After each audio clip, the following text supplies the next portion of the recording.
जय गुरुदेव। सदा सर्वत्र विराजमान प्रातः स्मरणीय परम पूज्य स्वामी जी महाराज के चरणों में कोटानि कोटि प्रणाम करता हूँ। साथ ही साथ जुड़े हुए सभी प्रेमी भाई बहनों को सादर सप्रेम जय गुरुदेव। आज गुरु महाराज की साधना की अवस्था में जो अपनी डायरी में स्वामी जी महाराज ने लिखा, उसी डायरी के पन्नों का आज पढ़ने का विषय है।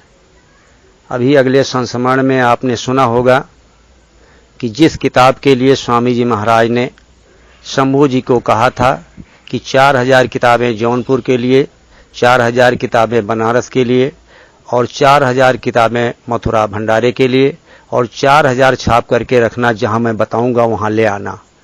उन्हीं किताबों का आज उल्लेख होने जा रहा है।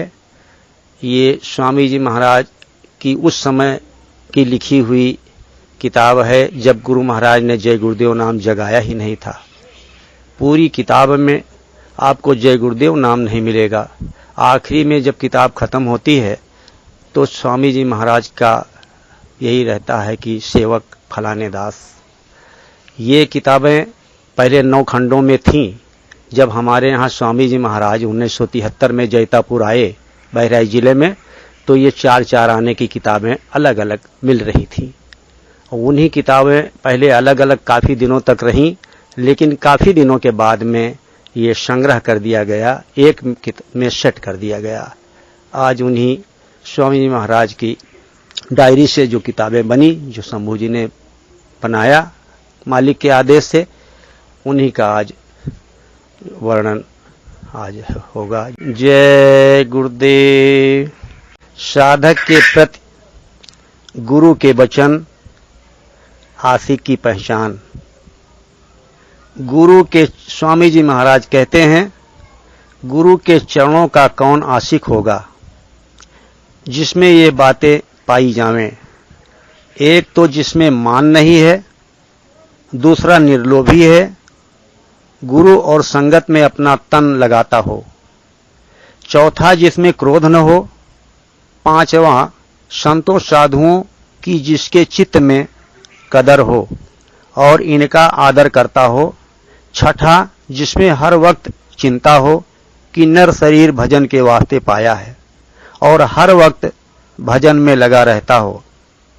ऐसा जीव गुरु के चरणों का आशिक होता है। कौन गुरु के चरणों का आशिक नहीं होता?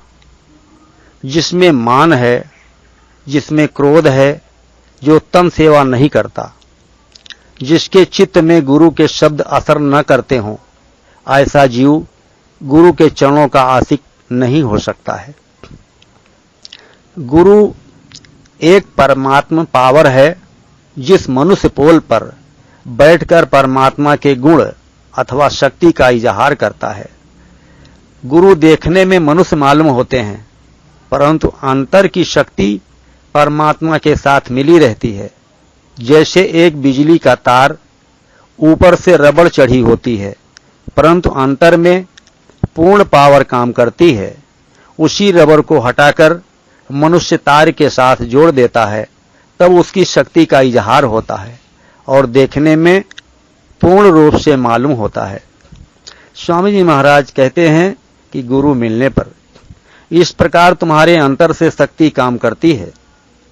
जब गुरु तुम्हें मिलते हैं तो अपनी कृपा से जो तुम्हारे ऊपर रबड़ की तरह खोल चढ़ा हुआ है, जिसके कारण अपने आप की शक्ति को नहीं पहचान पाते हैं, गुरु रबड़ की खोल को हटाकर यानी कर्म आवरण को हटाकर इस सूरत को नाम पावर के साथ जोड़ देते हैं। जब सूरत नाम पावर के साथ जुड़ती है, उस वक्त अपनी निजी शक्ति का विकास होना शुरू हो जाता है। स्वामी जी महाराज कहते हैं, साधक गुरु कृपा का सहारा स्वाभिमान को त्याग कर लेता है, क्योंकि जब तक स्वाभिमान रहेगा तब तक शक्ति का विकास नहीं हो सकता है। कारण जड़ मोटे खोल में जड़ता का स्वाभिमान रहता है, जिसके कारण सूक्ष्म शक्तियां प्रकट नहीं होती हैं। अपनेपन का त्याग करता हुआ जीव काम करता है, वो तो साधक बनकर कुछ प्राप्त कर सकता है। पर अपने कर्म का अभिमान है तो साधक कहीं भी गिर सकता है। आगे स्वामी महाराज कहते हैं, सरलता साधक की इसी में है कि जो कर्म करे वो आज्ञा के अनुसार गुरु को अर्पण कर दे, उससे साधक का बंधन नहीं। कुछ लोग साधन करते हैं परंतु उन्हें तरक्की क्यों नहीं होती? इसका मुख्य कारण यह होता है कि जब साधन में बैठते हैं उसी वक्त उन्हें गुरु शब्दों का ध्यान नहीं रहता है। साधन करने वालों के इरादे पहले से होने चाहिए। इरादों के अनुसार साधक का साधन चलता है, इसी अनुसार गुरु दया करता है। गुरु की दया का दरवाजा साधक जब पा सकता है, जबकि साधक साधन के द्वारा अपनी दोनों आंखों को उलटकर ऊपर की ओर करे और अपनी सूक्ष्म दृष्टि टिक जावे और सूरत प्रकाश पाने लगे, तो साधक को समझ लेना चाहिए कि गुरु की कृपा का दरवाजा खुलना प्रारंभ हो गया है। आगे स्वामी जी महाराज कहते हैं कि साधक को प्रकाश का आभास प्रतीत होने लगे और बार बार प्रकाश सामने आने लगे, तो उस वक्त साधक के विचार बहुत प्रफुल्लता के होने चाहिए। विचारों को दृढ़ करना चाहिए। इस वक्त गुरु की दया का स्रोत आरंभ हो गया है। जब प्रकाश सामने आने लगे तो उसी प्रकाश में अपना बिंदु तलाश करना चाहिए। जब बिंदु सामने आ जावे तो साधक को अपनी सूरत की दृष्टि, जिसको नीरत कहते हैं, उसे बिंदु पर टिका देना चाहिए।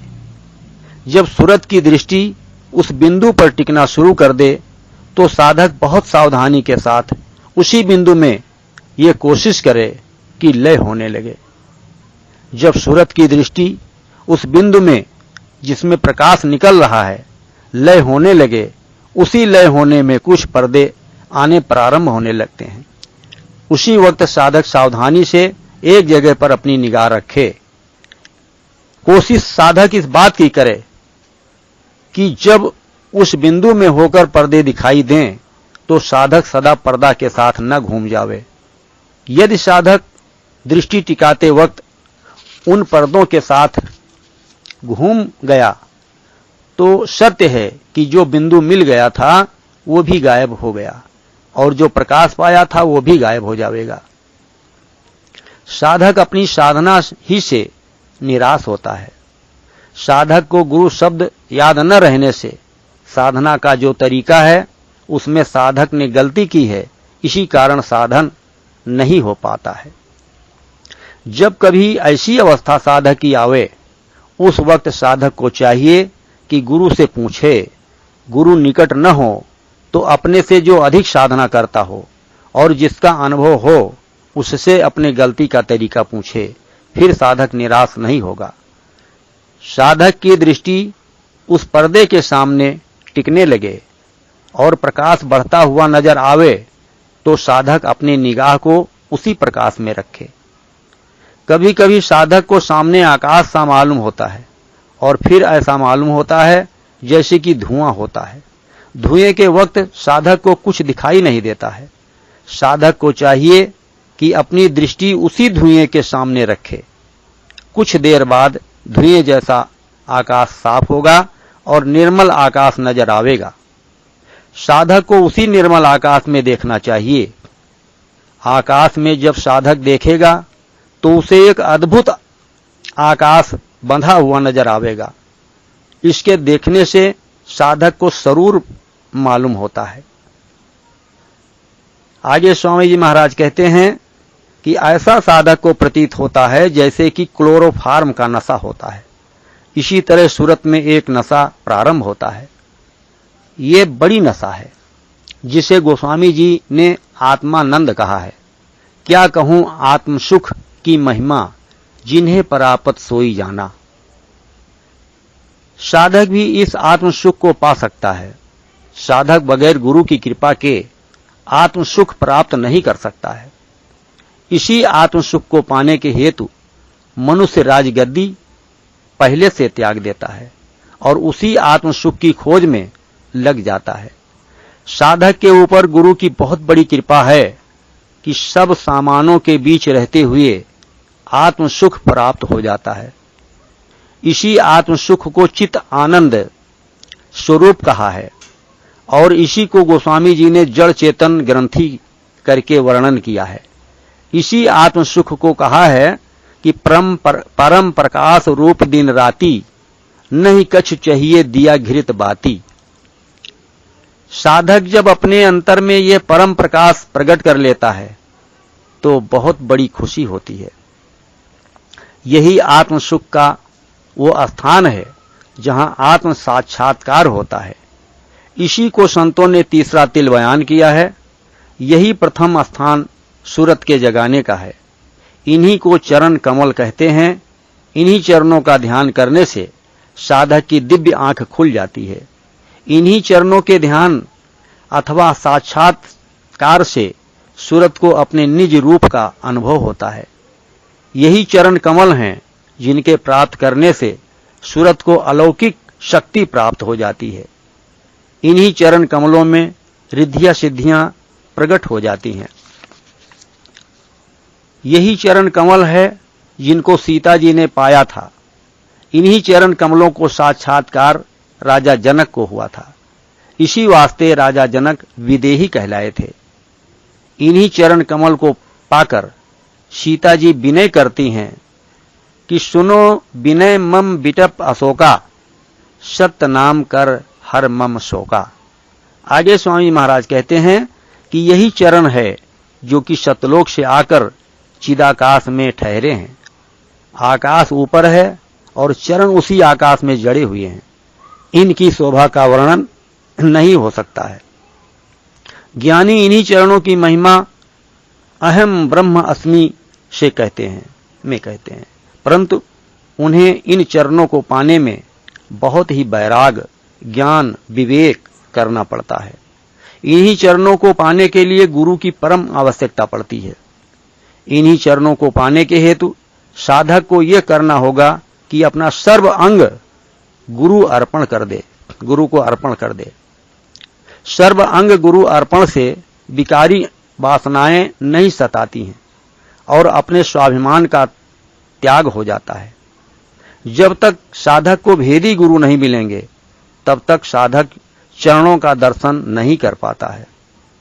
अनेकों जन्मों के पर्दे सूरत के ऊपर दोनों आंखों के पीछे गिलाफ की तरह चढ़े हैं और हम जन्म का भी पर्दा चढ़ा हुआ है।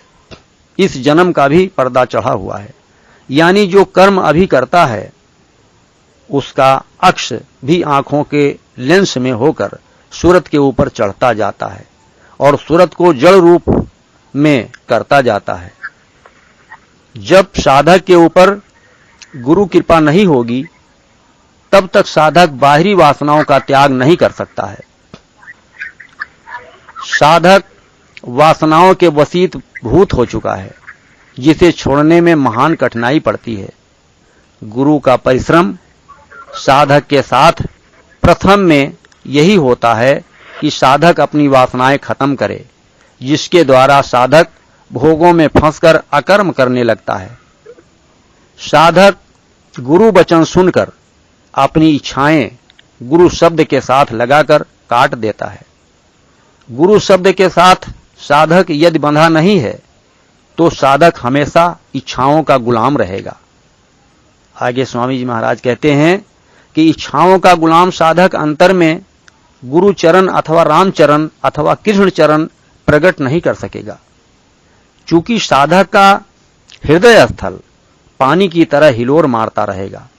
इसका परिणाम यह होगा कि जब हृदय में स्थिरता न आई तो सूरत की दिव्य दृष्टि नहीं खुलेगी। मन चित्त चंचल होने से साधक अपनी दिव्य आंख अंतर के तिल पर न जमा सकेगा। साधन करते समय साधक नियम से रहे तो साधक को अधिक लाभ होता है। साधक के अंदर विश्वास की मात्रा जहां तक हो अधिक से अधिक पैदा करना चाहिए। जब साधक अंतर में प्रकाश पाना शुरू कर देता है उस वक्त सावधानी साधक को रखनी चाहिए, क्योंकि प्रकाश के प्रकट होते ही अपने कर्मों को देखता है, जहां कर्म खुद उसी समय प्रकाश को लोप करने की कोशिश करते हैं। जैसे पानी यदि मशीन में भरा है और नीचे कीचड़ जमा है, कैसे ऊपर आएगा? जब हिलोर पैदा हो तब कीचड़ ऊपर आवे। कीचड़ ऊपर आने पर निर्मल पानी को गंदा जरूर करेगा। इसी तरह साधक जब गुरु कृपा से साधना करता है, अंतर में प्रकाश आने लगते हैं, तो कर्मों के हिलोरों से प्रकाश गंदा हो जाता है। उस समय साधक सोचता है कि गुरु की कृपा खिंच गई या गुरु दया नहीं कर रहा है।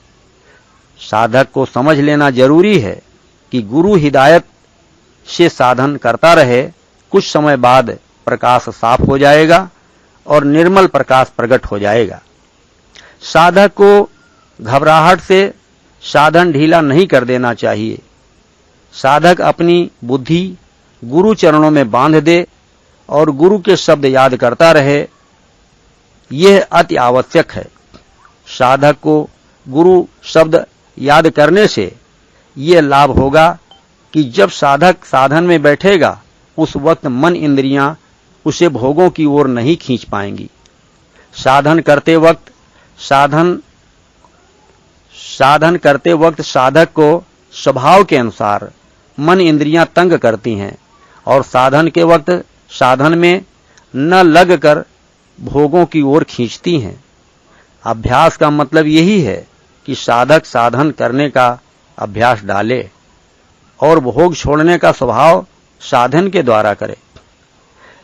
इस किताब में स्वामी जी ने यह दर्शाया है, इस किताब का नाम जैसे बहन जी कह रही थी कि साधन विघ्न निरूपण वचन संग्रह है। ये किताब का नाम परमार्थी वचन संग्रह पहला यही है, साधन विघ्न निरूपण। तो साधन विघ्न निरूपण मतलब यही कि साधना में कौन कौन सी बाधाएं आती हैं और उसका निरूपण यानी निदान क्या है। स्वामी जी महाराज ये सब बता रहे हैं कि कौन कौन सी बाधाएं आती हैं साधना में और उसका निरूपण क्या है। कहने का मतलब निदान क्या है। अब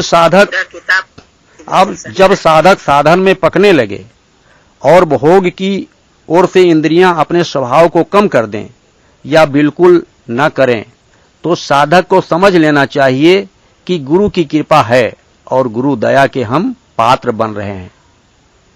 सत्संगियों के कर्तव्य स्वामी जी महाराज बता रहे हैं कि सत्संगी का कर्तव्य क्या है। हर सत्संगी को हिदायत है कि वो अपने सत्संगी भाइयों के साथ सच्चा और निस्वार्थ बर्ताव रखे और अपने आप को जांचता चले कि मेरे में कोई अवगुण तो प्रवेश नहीं हो रहे हैं। सच्चाई का रास्ता साधक के लिए सुलभ होगा। साधन के वक्त साधक को चिंता नहीं व्यापेगी। साधन करते वक्त साधक मन तरंग के साथ उड़ने लगता है और जहां भोगों की वासनाएं लगा रखी हैं वहां विचरता रहता है। साधन करते वक्त साधक यदि समय की खाना पूरी करेगा तो उसका साधन कभी नहीं बनेगा। गुरु साधन के साथी हैं, न कि वासना के। वासनाओं का गुब्बार साधक के अंतर में मौजूद है। एक साधक को कभी सिनेमा नहीं जाता है, एक साधक जो कभी सिनेमा नहीं जाता है परंतु संगत में फंसकर सिनेमा देखने चला गया और असर ये हुआ कि साधक ने साधन करना छोड़ दिया और कुछ ही दिन बाद बदकारी में फंसकर अपने आप को पतन कर दिया। साधक को हमेशा बुरी संगत से दूर रहना अति आवश्यक है ताकि साधक के अंदर बुरी संगत का असर न होवे। देखने में आता है कि बुरी संगत का असर जल्द हो जाता है। इसका कारण यह है कि संसार के कर्म करने का मुहावरा पुराना पड़ा हुआ है और परमार्थ की बुनियाद मुद्दत से छूट चुकी है। इसी कारण परमार्थ पर कदम नहीं होता। अब साधक सुन सुनाकर सत्संग में पहुंचता है। यदि पूर्व की खोज साधक के अंदर परमार्थ की हो तो साधक गुरु के पास पहुंचकर अपना कुछ काम बना सकता है। आंखें बहुत खराब हैं, इनकी निगरानी बुद्धि कर सकती है। यदि बुद्धि मलिन है तो आंखें किसी सूरत में साधक काबू में नहीं ला सकता है। दुनिया के लोग आंखों से परेशान हैं। यही आंखें हैं कि जो माता पिता बहन बहू का भेदभाव नहीं आने देती हैं। सर्व एक रस निगाह हो चुकी है। अब आत्मज्ञानियों की तरह लोग अभेद के कर्म करने लगे। समाज का स्तर इसी कारण गिर चुका है। स्वामी जी महाराज कहते हैं कि जब साधक गुरु के पास पहुंचता है तो गुरु ये देखता तो है कि इसके स्वभाव कैसे हैं। गुरु साधक को पहचानता है कि कौन सी इंद्रिय इसकी ज्यादा चंचल हैं। गुरु उसी चंचलता का आदेश देते हैं। मन स्थिर हो और बाद में जब साधक साधन पर बैठे तो सुरत निरत भी स्थिर होनी चाहिए, तब कहीं अंतर की आंख खुलेगी। अब साधन पर फिर जाओ। सुरत ने अंतर में प्रकाश पा लिया और चरणों का साक्षात्कार हुआ।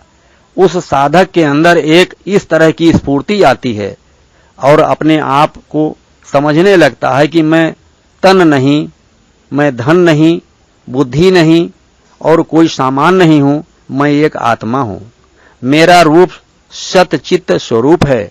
मैं इन सब का दृष्टा यानी चलाने वाला हूं। मैं अलिप्त हूं, अजन्मा हूं और मेरा रूप सब में समाया है, यानी मैं सब जगह हूं।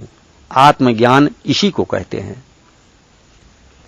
साधक को समझाया जाता है, स्वामी महाराज कहते हैं कि साधक को समझाया जाता है कि ये अंधी माया है। इसने साधक के सूरत के ऊपर पर्दा डाल रखा है।